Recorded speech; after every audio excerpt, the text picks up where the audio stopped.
I don't want a cup of coffee. I want justice. I'm talking about the scene where the killer uses a flamethrower on a group of breakdancers. Hi, I'm Kyle. I'm in charge of... Sorry, I got distracted. There was a car outside. I thought my mom was home. Quick, hide the dresses. It's Cabot Cove, Ladies Auxiliary. I said it's the Cabot Cove, Ladies Auxiliary, and Theatrical Concessions Organization. The Cabot Cove, LATCO. LATCO. Oh, yeah. Hi, I'm Kyle. I'm in charge of baked goods for the Cabot Cove Ladies Auxiliary and Theatrical Concessions Organization. But this week, we're taking a trip to Hollywood. So I'm on the Hollywood diet of eating nothing. And I'm Justin, still drinking my punch. This is episode 5. Hooray for homicide! I can't do it quieter. Perfect. I was getting in touch with my ethyl resonate. Wait, you just plucked that out of the tree in Cabot Cove. What is that? Jack Daniel. Agnes doesn't have booze in her. Don't tell my secrets. Oh, yeah? So we're back in Cabot Cove, second time in 5 episodes. Jessica is strangling a dummy, and that's how we start the episode. Just getting some real world experience when you're writing about murder, setting up a dummy and throttling them with a nautical rope. Meanwhile, Ethan's under the sink repairing it. And I'm sure that's not the only pipes he's touched in the last few days. Poor Ethan, I don't know if he gets any or if he doesn't, but he's always around. I don't think you'd fix a woman's sink unless you were completely good or you were getting some. And I would say he's probably getting some because he was driving her crazy with his banging as she's typing her last chapter. She can't hear over the banging. Anyway, then the phone rings. She gets a call from one of her friends who says, have you heard the news? They're turning your first book, The Corpse Danced at Midnight, into a Hollywood blockbuster. I'm just glad that we are getting some continuity here. We are getting The Corpse Danced at Midnight.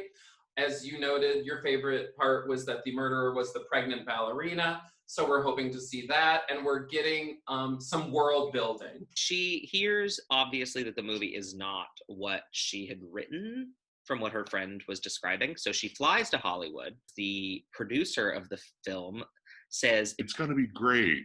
It's a combination of Halloween, Porky's, and Flashdance.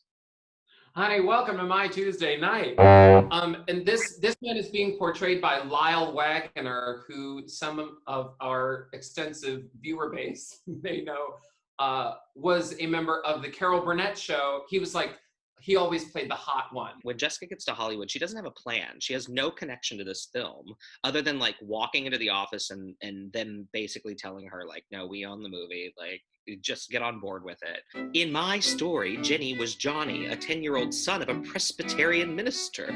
When she was going to talk to the producer, she was so upset because she couldn't do anything and he was ignoring all of her requests to have review of the script that she said something like, I'll do whatever I have to do to make this right. She called in to his secretary and then she said, what I want to do to him, I can't do over the phone. So the secretary is suspicious of Miss J.B. Fletcher.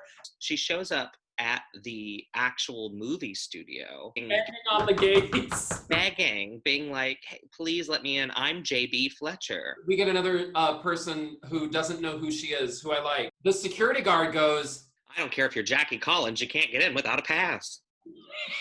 The crazy part is this costumer in a hat pulls up and is just oh, Miss Fletcher, I love your work. I also happen to have an extra script in my bag. That's the costume designer, Mrs. Quintessa. So we find out the producer is actually banging the lead star, the lead actress, in this full quid pro quo situation. I've heard that you've been hanging out with your co-star and you're my gal and I don't like it. A PSA. If you're in a quid pro quo situation, stop. So Jessica is so shocked that her movie is turned into filth. They're about to film the nude scene where she gets her purse caught on a chair, and I'm not sure if it was meant to happen or if Angela was just so excited by a nude scene that she actually like stumbled over the chair. But there's a whole graveyard set, and it was absurd. You know, the nude scene in the graveyard. Like, who's getting hard in the graveyard? Bones? It's that thing, right, where people get really horny at funerals. It's that. Do they? True. Or like, you know, there's the, I don't know, it's something to do with sadness and horniness, and they're very, very closely intertwined. Don't you ever have sex and get sad? Every time. Kyle, are you single? Yeah, I'm sad on my own, thanks. I'll do a nude scene in a graveyard. I don't care. Look, I'm already ready. Look at these lovely bones. Oh, she goes back because she has to have a word with the director. She is like, I'm not liking the way that this is going. Guess what? She finds a body of the producer. So she also finds a gold button that's a very ornate gold button next. She doesn't touch it. She doesn't touch it. We both did. The lovely detective in this episode is Mr. Hernandez, I believe. Yup. It turns out that this detective is... He's another policeman who's a huge fan of J.B. Fletcher. But we find out the B stands for Beatrice. So it's Jessica Beatrice Fletcher. Love it. Shakespearean. So suddenly, Jessica is the lead suspect. The detective likes her and is just putting up appearances that, you know, he's taking her seriously as the suspect. But since he knows she's a famous mystery writer, he trusts that she has not committed this murder. So then someone says that they should go and tell the star of the film that the producer is dead. Shouldn't someone tell our star that her star maker has gone to meet his maker? And then they just agree, why don't we let this woman who's the prime suspect in the murder case tell the actress that her producer is dead? Let's just do that. Oh, she's staying at the producer's beach house. When Jessica arrives, she is throwing back some drinks. She's like, do you want some pills? Do you want some booze? She's got a beach house in Southern California, and she's drinking scotch on a warm, sunny afternoon. What's wrong with that? Personally, I would choose margarita, something fun, fresh, flirty. Something with an umbrella. Finally, Jessica decides to do the only thing that she can, and that is sober her up by taking her to the shower and shoving her in it. This is the second time where she just takes them and does whatever she wants with them. Now she's taking this poor woman and shoving her under a cold faucet. Jessica then, tells this star that Lydecker is dead, the producer, and she emotionally goes to Jessica and is like, oh, crying on this lady she just met. We also find out that Jessica has this weird little flunky guy. He's like a contract lawyer, and he works for the guy that was so dismissive of Jessica in the first place. He is on her side and is going to fight for her in this.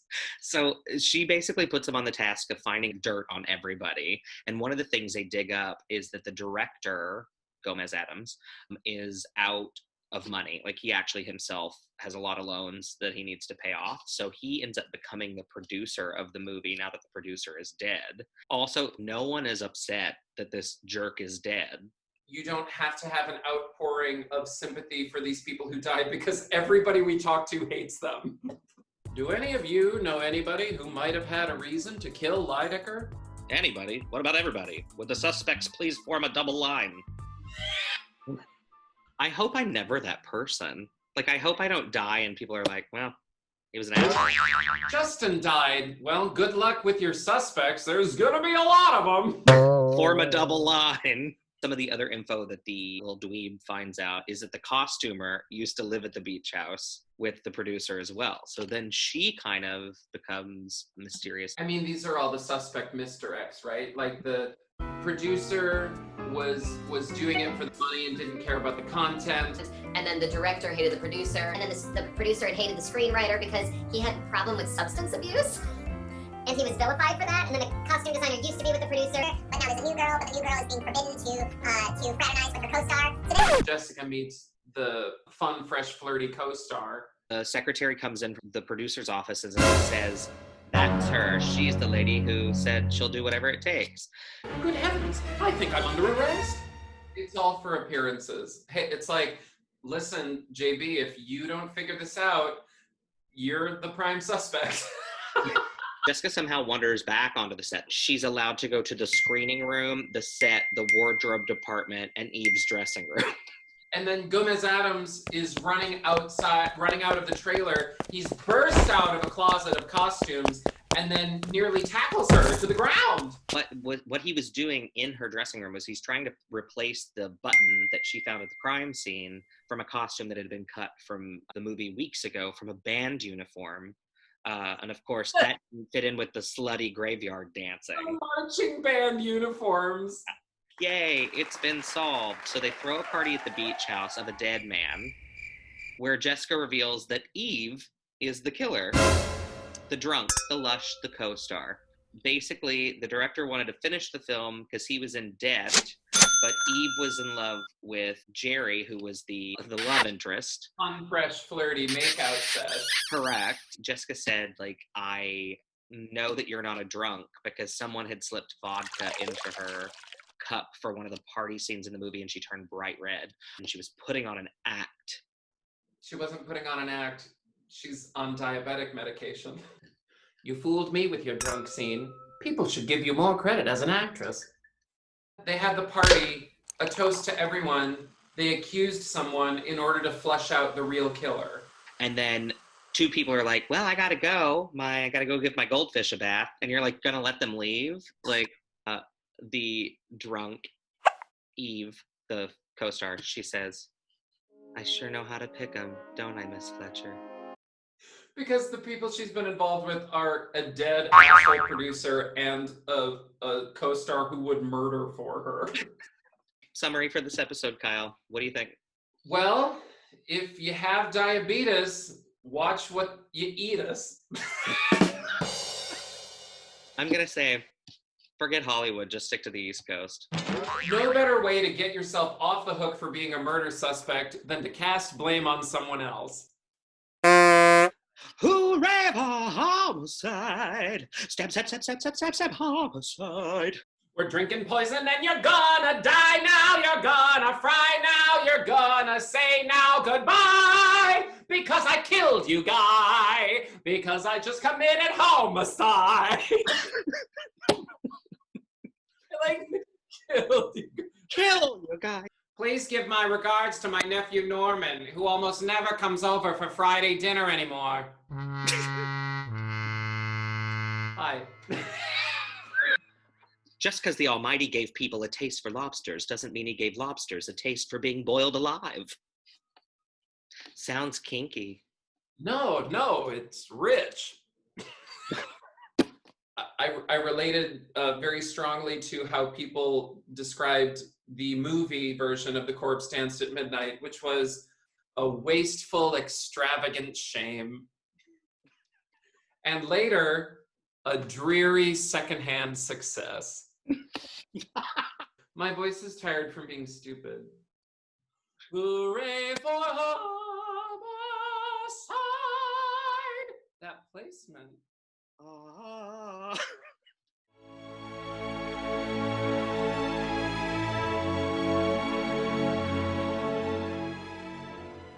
Honey, you're my main lobster.